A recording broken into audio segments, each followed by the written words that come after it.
Hi guys, it is Ryan here from Disney Pin Love. No Laura today, although she'll probably help me with some editing and putting this together. But this is a little bit of a passion project for me, I suppose. Something that I've wanted to do for a long, long time, more than a decade probably. So this is a bit of a selfish indulgence, I suppose, and it's completely non Disney related, so I'll preface that for you.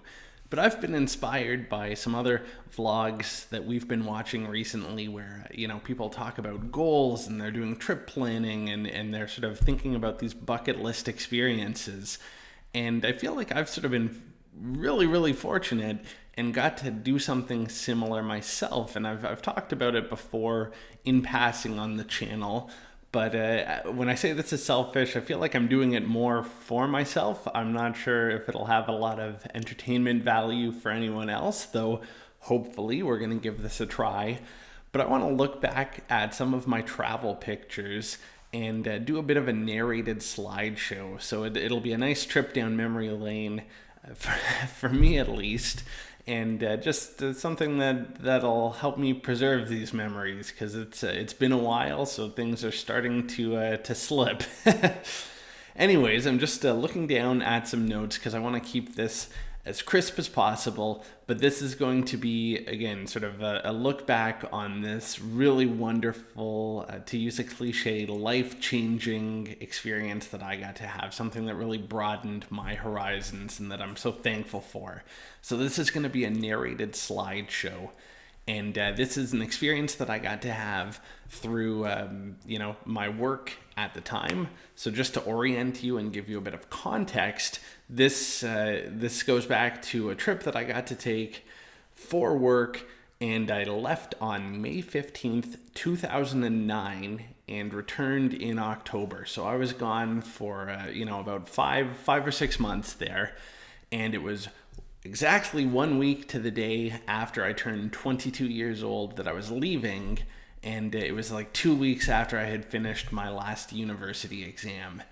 As far as the job, it was something that I was doing part time throughout university. I started in my second year, and then once I was done school, I started doing it full time. So yeah, this all sort of coincided with me, finishing school, switching to full time, and just freshly turning 22, I suppose.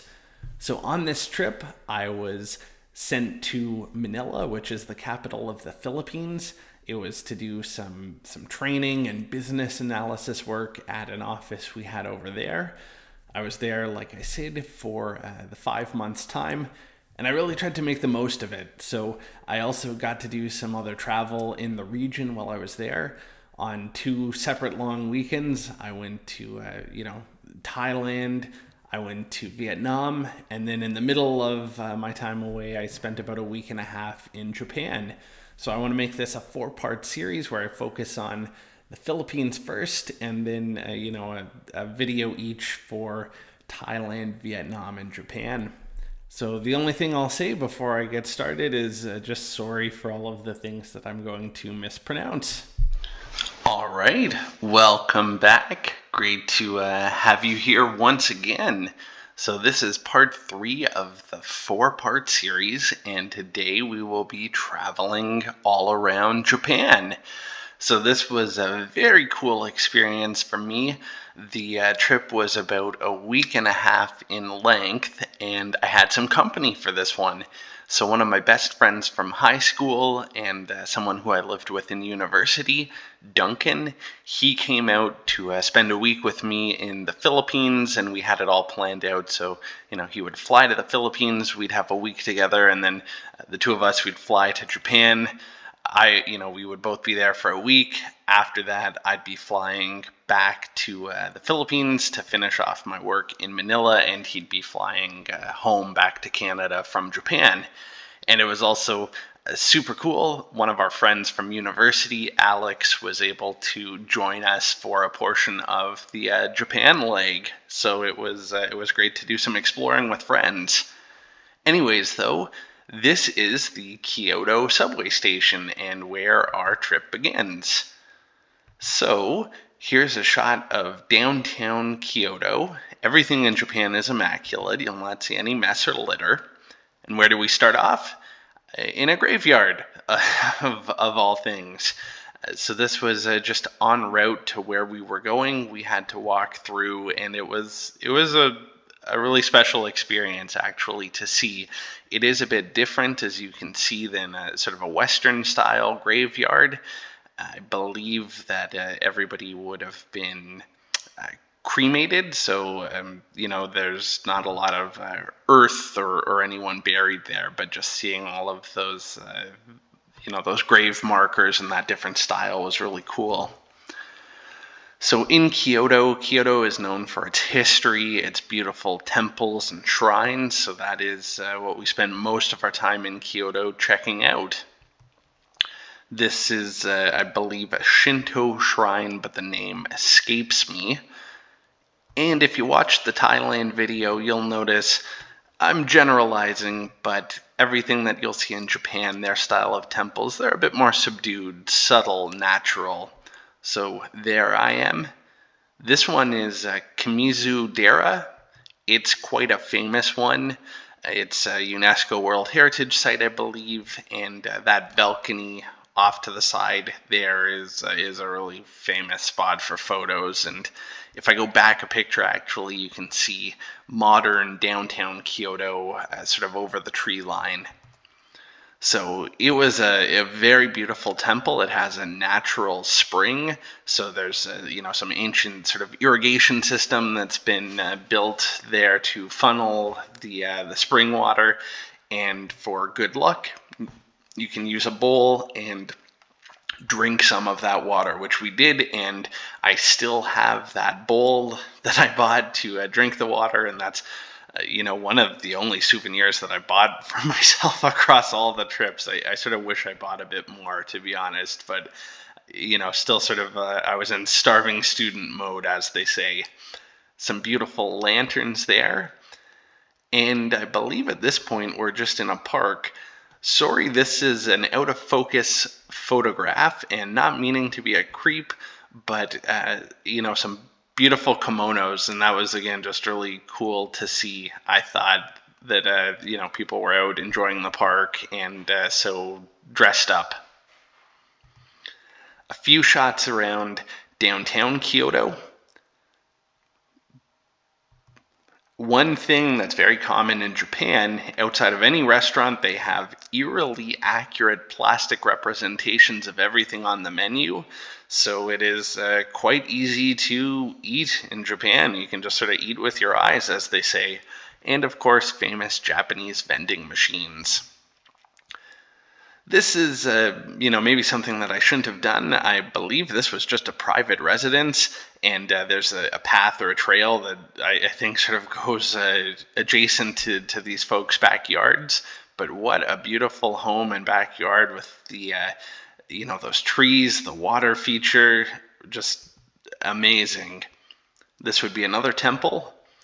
And Kyoto, a very old city, this is, sort of, I guess, how some irrigation, like rainwater and runoff water, would have been handled. I just thought it was neat. Again, it was pretty, serene. Some more shots around Kyoto. I know where we're headed now. This is a very famous site. But check that out, just immaculately. It almost looks like a bowl of rice. I suppose that's just gravel, but I love the simplicity, but also the perfection. And just, again, the aesthetic, how the gardens, they're not really based on flowers per se, just a lot of, very sort of naturalist rocks, trees, moss, things like that. So we are heading to the Golden Pavilion, which is perhaps the most famous temple in Kyoto, and there it is in all of its splendor. And again, love the little island in the foreground there with the two trees on it. So that's Alex and I. Again, Alex is a good friend from the university days. Just beautiful, though, to get to be there and witness this in person. So just a few more shots. And again, those vending machines, even in front of an ancient temple, you can get some ice cream if you wish. And there's some hungry koi fish. And a nice water feature. And a Buddha image. And some nice interlocking. So now we are at a rock garden, and that's it. I think pretty low maintenance, or I shouldn't say that actually. If I go back a picture, yeah, not much to water, but check out the raking. Just immaculate. Again, just love those roof lines in a lot of Asia. So different, so cool to see the different style of architecture. So we must have left Kyoto, and here we are climbing Mount Fuji. This was lucky, I suppose, could be a word, because you can only climb Mount Fuji for a few weeks a year. There I am, maybe not looking so thrilled, and that is my friend from high school and university, that's Duncan on the left. So sort of not super prepared. I don't even have a backpack, that's just a laptop bag. For some reason, I pictured climbing a mountain like it would just be like walking up a sort of a nice, gentle, grassy hill. It would be longer because it's a mountain, but just a nice, peaceful sort of walk. This is about 8 hours to climb to the top of Mount Fuji, and all tourists, you get dropped off halfway up. Anyhow, there's buses that go to what they call the 5th station out of 10. I don't think anybody truly starts at the bottom. But even from that 5th station, you're about 8 hours from the top. And that's keeping a pretty good pace. There I am without a shirt on. Again, maybe not being prepared, but this was August. The sun was out. It was still hot up there. But it was funny because some people take the climbing very seriously. They're much better prepared than we are. They have all sorts of gear, sticks. Some people had oxygen and despite me finding the weather very warm, there were people who near the top more had like winter coats on. So there's my my laptop bag. That was all that we had, and that is a shot from that 5th station. Like I said, about halfway up, where you could get refueled and embark on your 8 hours to the top, and then about 5 hours to get back down. So this is where we stayed for the night in, I forget the name of the city, but essentially the town or area at the base of Mount Fuji. There I've exchanged my filthy running shoes for some nice slippers, and our first encounter with a famous Japanese toilet. Spray, bidet, flushing sound, you can control the volume, and even a powerful deodorizer. So again, this is some shots from our hotel room, and this was a really special hotel. It's a Ryokan, or a traditional Japanese inn. We only stayed this one night in the traditional Japanese inn. You can see right now it's set up for the three of us to be able to enjoy tea.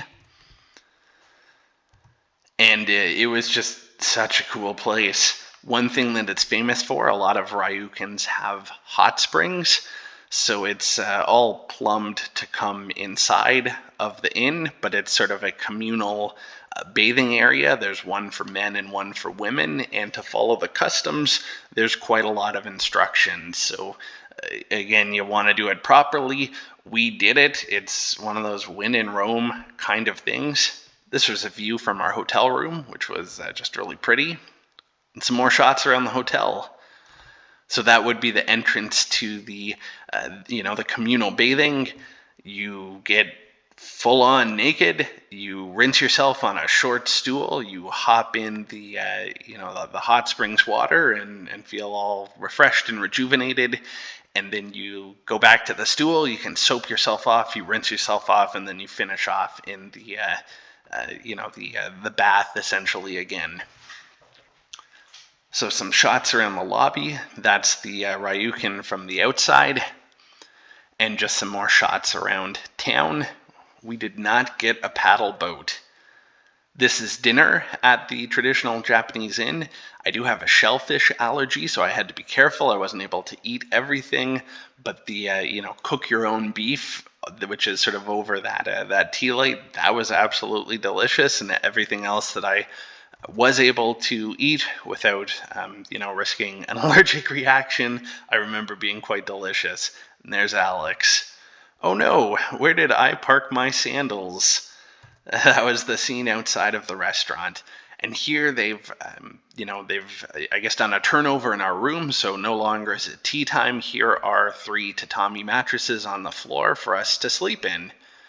I think before bed, we went out for a little nightcap. We went to the local convenience store, got some beer, got some sake, some liquor, and there's Alex on the left, Duncan on the right, and, had to do it, right?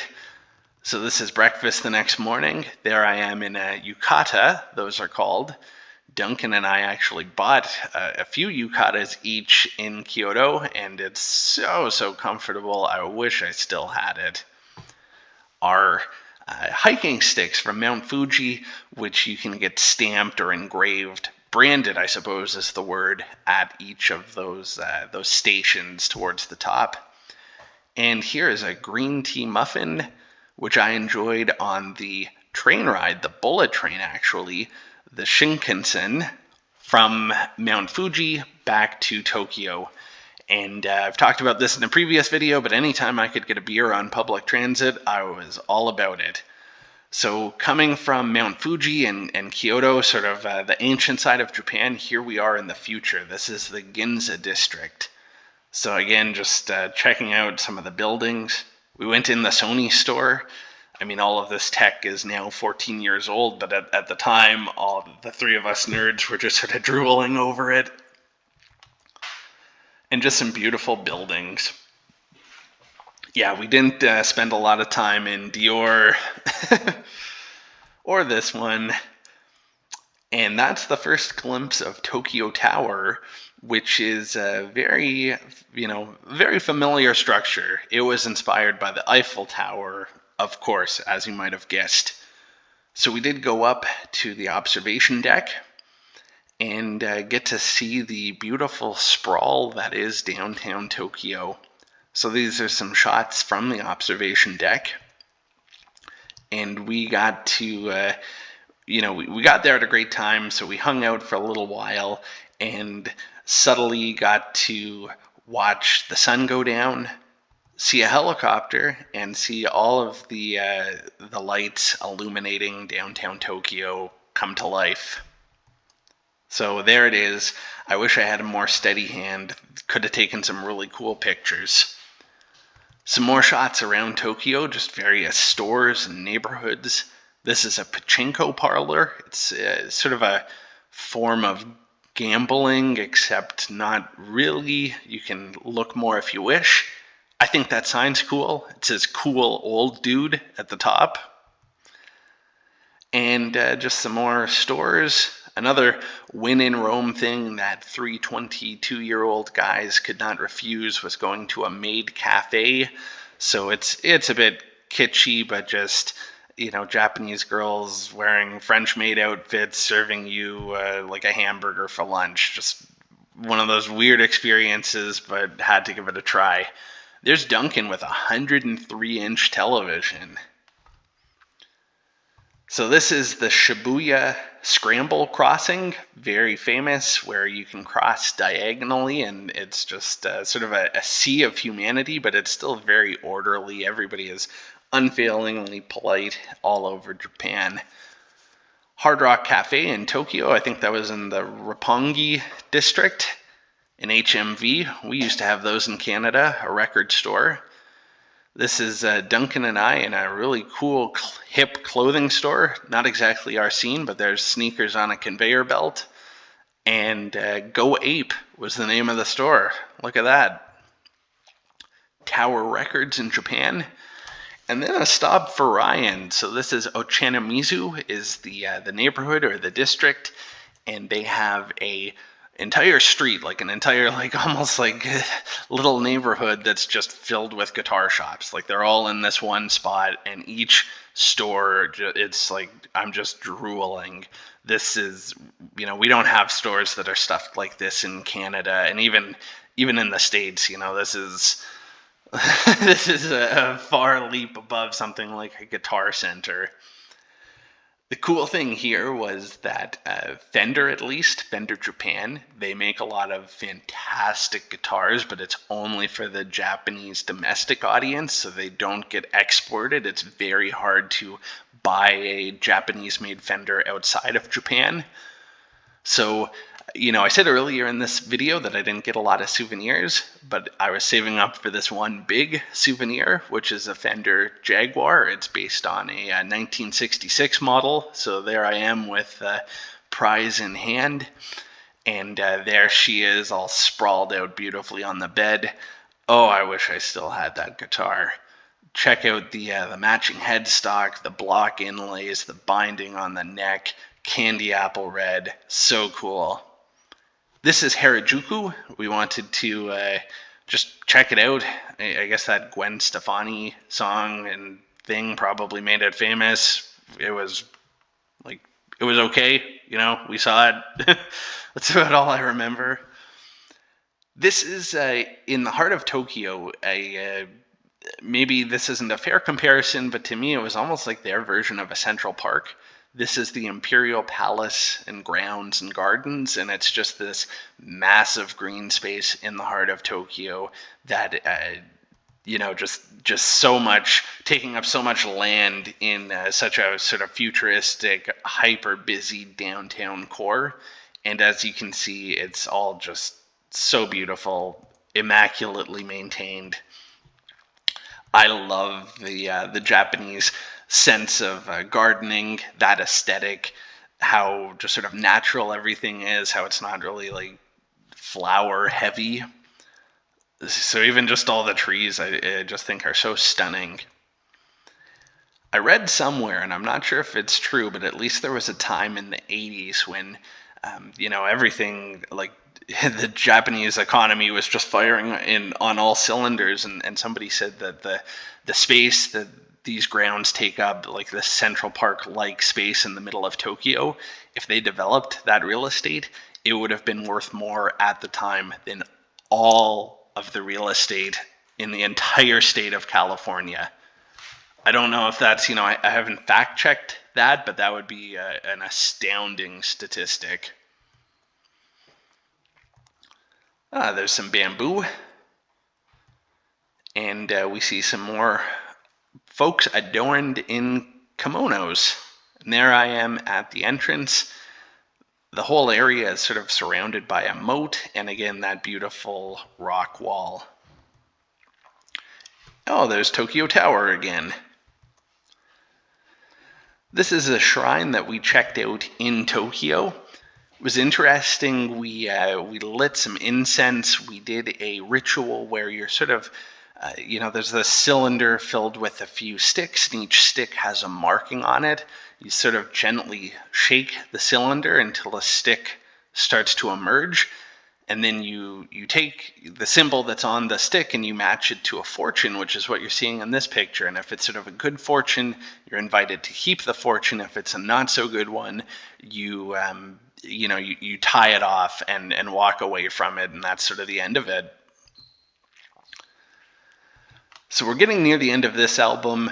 I think I was solo at this particular time. Duncan had maybe left a day or two ahead. He had to go back to Canada. I was going back to the Philippines, and I think Alex had to take off in the middle for a little bit as well.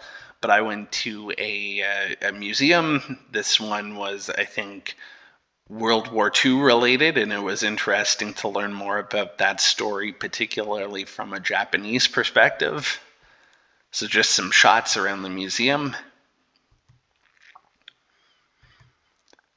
Again, very somber and just a really interesting exhibits to see. This would have been a kamikaze plane, actually. Some torpedoes and tanks and things of that nature.